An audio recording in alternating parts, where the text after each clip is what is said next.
Hey guys, welcome back. I'm really glad you're here tonight. It's just us, some Minecraft, and a few Reddit stories to kind of drift off to. No pressure to stay awake. Honestly, that's kind of the whole point. So, let's just get into it. Okay, so this one is from Reddit's aita thread, and our poster is a 22-year-old woman. She's been with her boyfriend for 3 years. 3 whole years. And a few weeks before all of this happened, the two of them took this big step together. They moved in, like their own place. They both work, they both pay their own bills, completely independent from their families. Just like 2 adults figuring it out together. So one day, her mom and stepdad happened to be passing through the area. And since it was already getting pretty late and they live a few hours away, she and her boyfriend were just like, yeah, of course, stay the night. We have a guest room. It's no trouble at all. And like, that's such a sweet thing to do. Just warm and generous and totally normal. So everyone starts settling in for the night. Shoes are off, it's getting late, and that's kind of when things got a little weird. Her mom started asking why the boyfriend wasn't planning to sleep on the couch, and OP was just confused.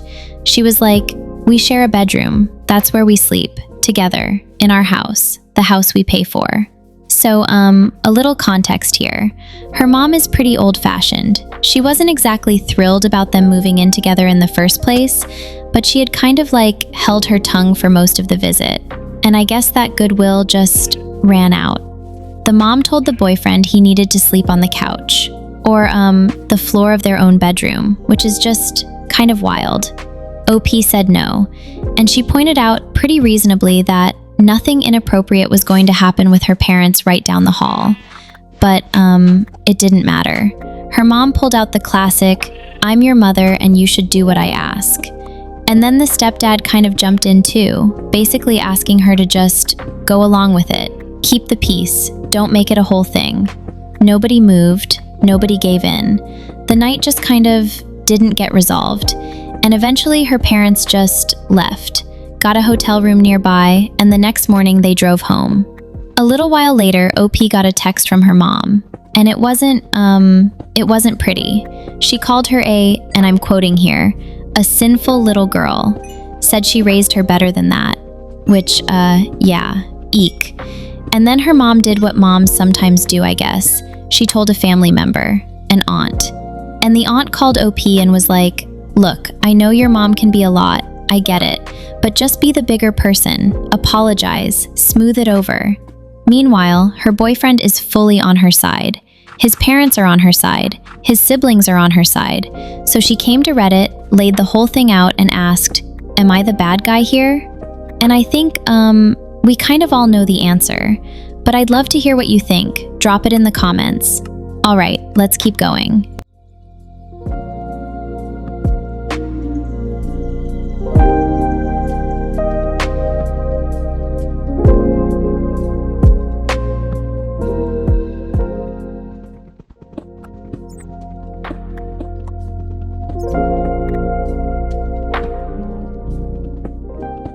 This one's also from the AITA subreddit, and it's a family dinner situation, which honestly, family dinners, you know how they can go. All right, let's just ease into it. So our poster here is a 19-year-old girl, and she was at a family dinner. Pretty normal setup. It was her dad, her younger sister, her older sister who was visiting from out of town, and then one of her dad's friends, along with his wife and their son. So like a decent-sized group, a whole little dinner party kind of thing. And at some point during the meal, her dad starts joking around with his friend about how lucky the friend is to have a son, because apparently living with women is just so difficult. His words, not mine. And this is kind of worth noting because at this point, both OP and her older sister have already moved out for college and work, so they're barely even home anymore, and he's still bringing this up, which is messed up a little. So he starts going into it, making comments about how women get moody, miserable, how the whole vibe of the house just changes during that time of the month. And he's saying it in like a jokey tone, like not angry or anything. But apparently this is just something he says pretty regularly. And the friend kind of leans into it too, says he thanks the Lord every day that he has a son instead. And so OP decides to joke back in like basically the same energy her dad was bringing. She says that honestly, if he had a son exactly like himself, it would probably be worse because her dad is already moody and irritable all the time. So it's kind of like he's permanently on his period. And the dad's friend laughed right away. And the friend's wife laughed too. And then the wife even turned to her own husband and said, "Oh, don't laugh, you're like that too." So it kind of became this whole everybody's poking fun at everybody moment. Light and jokey and, or so she thought. OP also kind of followed it up by just saying what she actually thinks, that the whole premise isn't even really true. She plays sports while on her period. Her sisters are both pretty easygoing, and most of the time when things got tense at home, it was usually her dad who started something, and then if anyone reacted, he'd blame it on women hormones. So she just said that out loud too. And then dinner ends, and her dad pulls her aside, and he's not happy. He tells her she embarrassed him, insulted him in front of his friend, that it was rude and disrespectful to compare a man to having a period. And he also mentions that his friend group has this thing about being masculine, about being manly, and he feels like she made him look weak in front of them. And she's just sitting with that. Because from where she was standing, they were all joking around equally. He made jokes about women, she made a joke back. People laughed. It felt even. And she genuinely doesn't understand why his jokes are just jokes, but hers are an insult. So she wants to know, is she the a-hole here? And I think a lot of people would probably say, no, not really. It sounds like she matched his energy pretty closely. The room received it well, and the only person who didn't find it funny was the one who started the whole thing. And so there's something kind of quietly interesting about that. When you dish it out and then the moment it comes back around, suddenly it's not funny anymore, which is kind of a familiar dynamic, I think. So what do you think? Did she cross a line? Or was this just a fair and equal exchange of family dinner banter? Let me know in the comments. All right, let's keep going.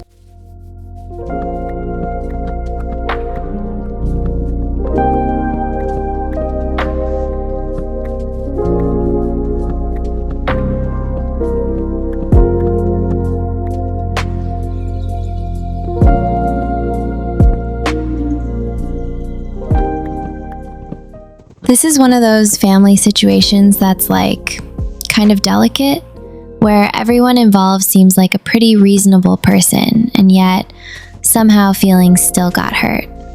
So let's just take it slow and see what we think. So our poster opens by saying they have a good relationship with their sister, and you can tell that matters to them, like they lead with that, which is sweet, I think. Okay, so the nephew. He's in 6th grade, and since the start of this school year, he's been homeschooled by his mom, OP's sister. She felt like the school wasn't really teaching much, I guess, so she pulled him out and started doing it herself. His older sister is still in high school, so it's just him being homeschooled. And OP is a math tutor. So when they're visiting and they start chatting with the nephew about how classes are going, naturally they kind of drift toward math, which makes total sense. Like that's just what you talk about when that's your thing. So they ask the nephew what they've been covering lately in math, and the nephew kind of like struggles to remember. Can't really name the topic, can't give an example. And the sister steps in and fills in the blanks for him. OP then kind of gently asks about some like 6th grade topics, things that would normally be covered by this point in the year. And the sister kind of says, "We're doing it at our own pace." And OP just drops it. They don't push, they let it go. But they're a little surprised, I guess, because apparently a few years ago, the nephew was actually ahead, like really sharp with mental math, quick with numbers. OP even used to quiz him at the sisters' encouragement. And they're careful to note that mental math isn't the same as curriculum math. They know that. It's a different skill. But still, it just kind of stayed with them. And then the next morning, OP's mom calls. And she tells her that the sister was a little upset, that she felt like they were being kind of an asshole, questioning her choices, quizzing a shy kid, acting like they know better when they're not even a parent themselves. And OP just kind of agrees, tells the mom, yeah, you're right, she knows her son best, I shouldn't have done it. But then they come to the internet and ask, was I really the asshole? Which is kind of a gentle question, honestly. They're not defensive about it, they just genuinely want to know. And I think, it's complicated, right? Like, the intention was clearly just curiosity and care. They're a math tutor. The nephew is being homeschooled in math. It kind of makes sense that their brain just went there. But I can also see how, from the sister's side, it might have felt like being put on the spot a little. Like someone checking your work without being asked to. What do you think? Was this one of those moments where the intentions were fine, but the timing just wasn't quite right? Or do you think the sister was a little too sensitive about it? Let me know in the comments. All right, let's keep going.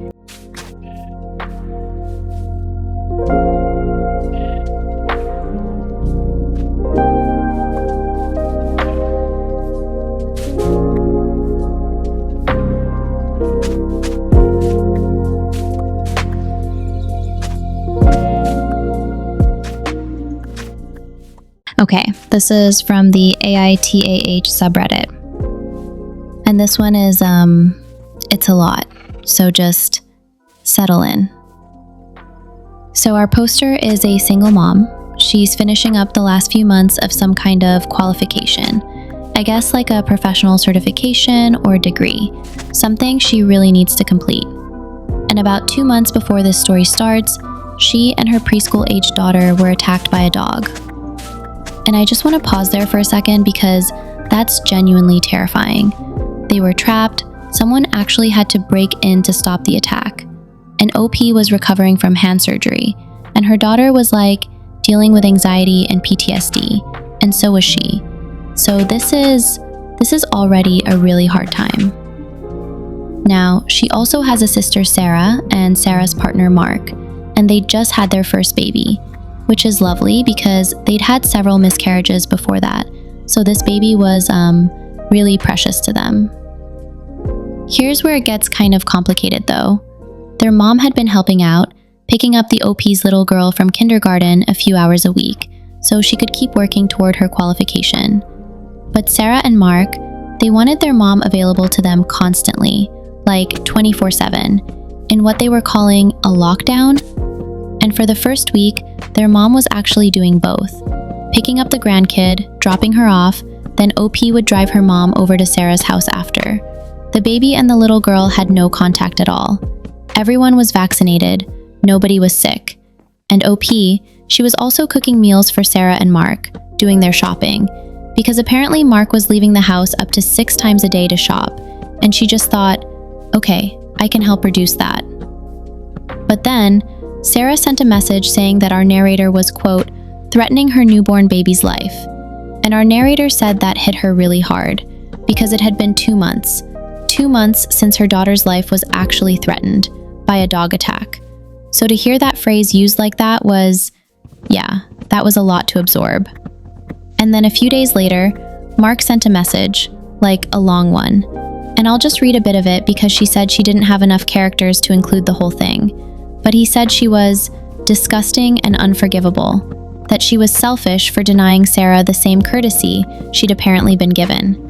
He said she was risking the baby's life by having their mom ride public transport, and he called her selfish, inconsiderate, and cruel.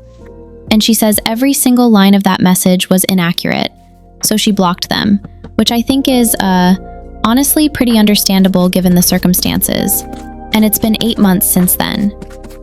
Their mom eventually did clarify with Sarah that she had genuinely thought she could do both, and that OP hadn't even known Sarah wanted a full lockdown. It just wasn't communicated. But as far as she knows, Sarah and Mark still don't think they did anything wrong. So what happened after that? Well, from what she shared in the comments, things stayed pretty quiet for a while. She finished her qualification, she graduated, and her daughter's anxiety, slowly, gently, got a little better with time and consistency, and the familiar routine that her mom helped provide. She and Sarah haven't really spoken since, which is sad. It's just kind of like a quiet grief in the background of her life now. A sister who's still there, but not really there. And somewhere along the way, she said she stopped waiting for an apology. Not because she didn't deserve one, she did, but because holding on to that was taking up too much space in her chest. And she had a little girl to look after, and a career she'd worked so hard for, and a mom who clearly loved them both. So she just kept going. And honestly, I think that's kind of remarkable. Now, the verdict from the comments was pretty much unanimous. Not the a-hole. Not even close. She was recovering from a trauma. She was trying to finish something important. She was already helping her sister, and she never actually did anything wrong. But I'm curious what you think. Do you think there was a way this could have gone differently? Let me know in the comments. And that's going to be a wrap for tonight's video, everyone. Thank you so much for being here, genuinely.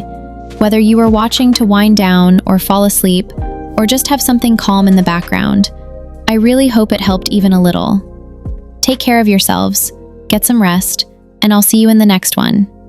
Good night.